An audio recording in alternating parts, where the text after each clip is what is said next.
The plane left. She stayed behind. Then her phone buzzed. Delay confirmed. The terminal blurred into motion. Her brain struggles to process the new information. Every sound, every smell, every face feels like a puzzle piece missing. She steps outside. The air is thick with unfamiliar scents. Her lungs struggle to adapt to the new environment. Her map no longer matches the territory. Every turn feels like a gamble. The world feels unpredictable. Her body language shifts. Shoulders tense. Eyes dart. She's in survival mode, scanning for threats and opportunities. Her brain is flooded with sensory input. It's like drowning in a sea of unfamiliar data. She tries to navigate, but every step feels like walking on eggshells. One wrong move could send her crashing. Her brain is exhausted. It's trying to make sense of a world that refuses to be understood. She realizes she's lost, not just directionally, but in a deeper, more fundamental way. This is the moment when the map no longer matches the territory. The brain's predictive framework collapses. Scientists call it the disorientation wall, a psychological barrier that separates the known from the unknown. Within 48 to 72 hours, the brain enters a state of cognitive helplessness, craves any structure to cling to. This is the critical window. The brain is desperate to outsource decision-making to any authority figure offering relief. The expat bubble forms, a sanctuary of familiar faces and shared confusion. It feels safe, but it's a trap. A dimly lit university lecture hall in 1947, smoke curling from professors' cigarettes. Kurt Lewin scribbles equations on a chalkboard. His voice low but commanding. The air hums with intellectual tension as he introduces a radical idea. Change is not natural. It requires a deliberate fracture. The mind must be unfrozen before it can be reshaped. Lewin's model is simple in its brutality. Freeze the old, force the new, then refreeze, but the real magic lies in the unfreezing. A psychological earthquake where the subject's entire worldview begins to tremble. This is not therapy.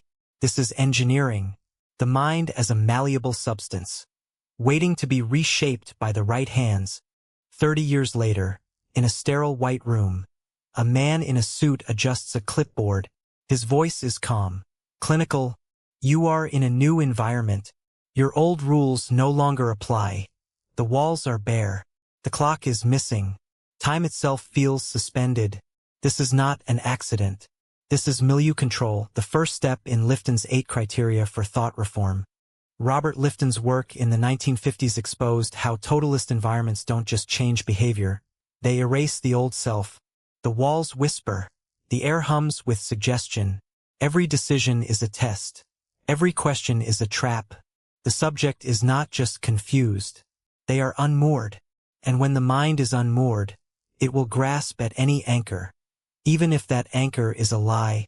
The CIA's Kubark Manual, classified in 1963, lays bare the art of breaking resistance, sensory deprivation, sleep disruption, cultural isolation. The mind, starved of familiar cues, begins to hallucinate, not in the sense of fantasy, but of desperate creation. The brain invents reality to fill the void, and when it does, it will trust the first voice that offers order. Imagine a subject in a windowless cell, deprived of sleep, bombarded with conflicting messages. Their prefrontal cortex, usually the seat of logic, begins to fail. The amygdala, the brain's alarm system, takes over. Every sound becomes a threat. Every voice, a potential savior. This is not torture. This is psychological surgery, cutting away the old self to make room for the new. Stanley Schachter's experiments in the 1960s proved something chilling. When humans are anxious and uncertain, they don't just seek any authority, they seek the authority, the one that promises answers, the one that whispers, "I know the way," the one that offers a map when the world has become a maze. And in that moment of desperation, the map doesn't have to be true, it just has to be clear.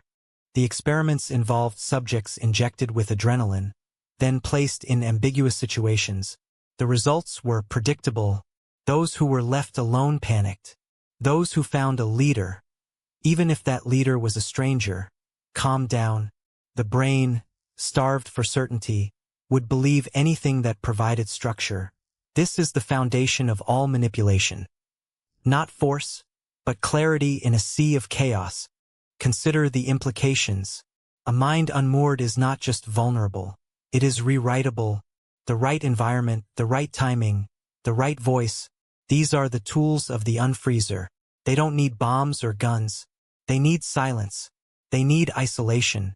They need to make the subject feel the collapse of their old world, and then offer a new one, piece by piece, like a puzzle with only one correct configuration. The CIA's manual describes this process as regression induced by disorientation. The subject is not just confused. They are regressed, sent back to a state of dependency, where the world is simple again, where authority is absolute, and where the self is not yet defined. This is not progress. This is reduction. And once the mind is reduced, it can be rebuilt any way the architect chooses. Lifton's 8 criteria for thought reform are a blueprint for this process. Milieu control, mystical manipulation, demand for purity, confession, sacred science, loaded language, cult of confession, and finally, the discipleship, where the subject is not just changed, but replaced by the group's narrative. The old self is not just forgotten, it is erased, and in its place, a new identity is stitched together, thread by thread, by the hands of those who hold the needle. This is just the beginning. Subscribe to see more amazing content. Fire. The experiments, the manuals, the criteria, they are all the same story. The mind is not a fortress. It is a garden. And if you can starve the old plants, if you can flood the soil with confusion, then you can plant whatever you wish. The question is not whether this works. The question is, who has the garden, and what are they planting? The original experiment was never just about change. It was about control. The mind, once unfrozen, is not free, it is malleable, and in the wrong hands, that malleability is not a tool for growth. It is a weapon. The question is not whether this knowledge is dangerous. The question is whether we are awake enough to see it coming. The experiments continue today. The methods have evolved. The gardens have new names. But the principle remains the same. The mind is not a fixed thing. It is a work in progress. And if you don't hold the needle, someone else will. The question is, are you ready to hold it?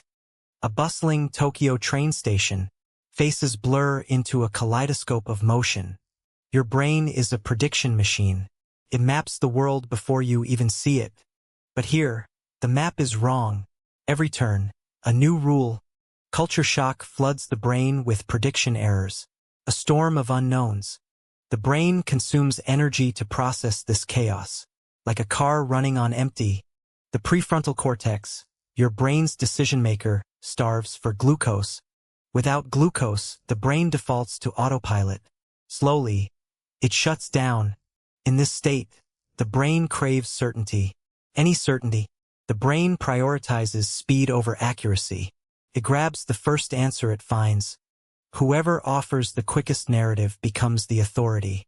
The amygdala, your brain's alarm system, goes into overdrive. Isolation triggers a primal threat state. The brain mistakes silence for danger. Social cues become survival signals. Love bombing feels like salvation. The brain's guardian is now a prisoner. Manipulation feels like protection. The brain's map is broken, but it can be rebuilt. The key is patience. Rebuilding takes time. A young woman scrolls through her phone at a cafe in a foreign city. Her screen flickers with endless notifications, each one a new headline, a viral video, a contradictory opinion. The algorithm knows she's lost, feeds her chaos to keep her hooked. The notifications blur together. Political rants, conspiracy theories, and half-truths. Her brain, already exhausted from adjusting to a new language and culture, struggles to process. The algorithm wins. It doesn't just entertain. It rewires. This isn't just a feed. It's a weapon. The algorithm exploits the same psychological state as culture shock. A brain starved for control, desperate for order. It offers none. Instead, it sells division, urgency, and the illusion of belonging through outrage. Enter a corporate boot camp. New hires are bombarded with jargon, sleep-deprived, and love-bombed by buddies who promise they'll fit in. The environment mimics the chaos of culture shock, except this time, the culture is the company's ideology, and the shock is the onboarding process itself. The buddies aren't just colleagues, they're gatekeepers. They isolate the new hire from outside perspectives, ensuring no one questions the passion of the work or the family vibe. The brain, already overwhelmed, clings to the first sense of belonging it finds, even if it's toxic. Meanwhile, a lonely expat in a new country receives a message from someone who claims to understand her struggle. "You're not alone," they say. "We both feel lost in this world." The message is a trap. Pig-butchering scammers exploit the void of disorientation to build trust before demanding money or personal data. The scammer doesn't just want her money.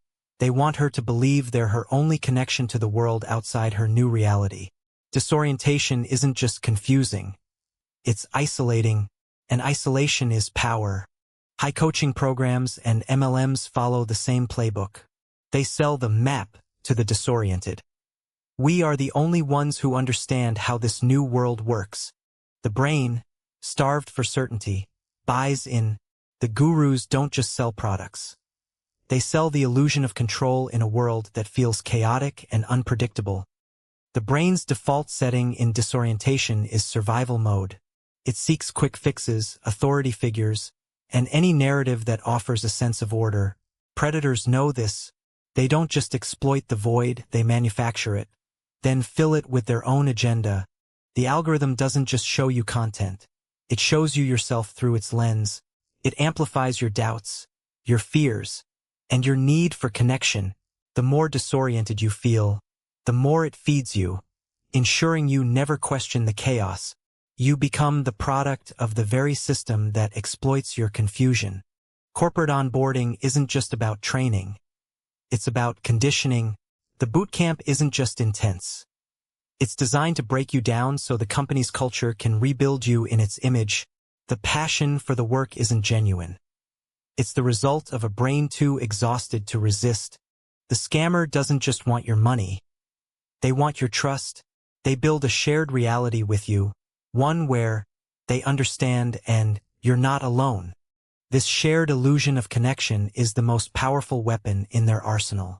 Disorientation makes you vulnerable, but connection makes you compliant.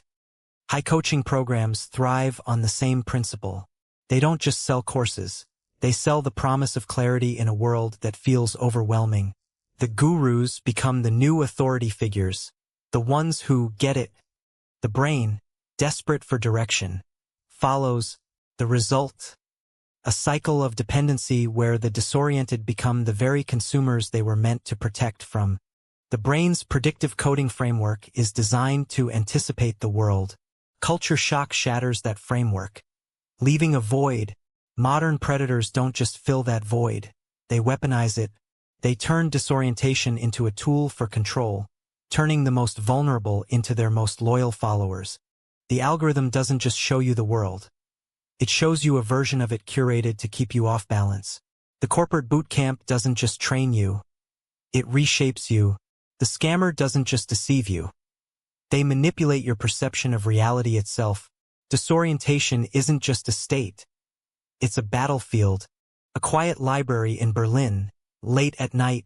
A lone figure sits at a wooden desk, pen in hand, scribbling lines that feel like a lifeline.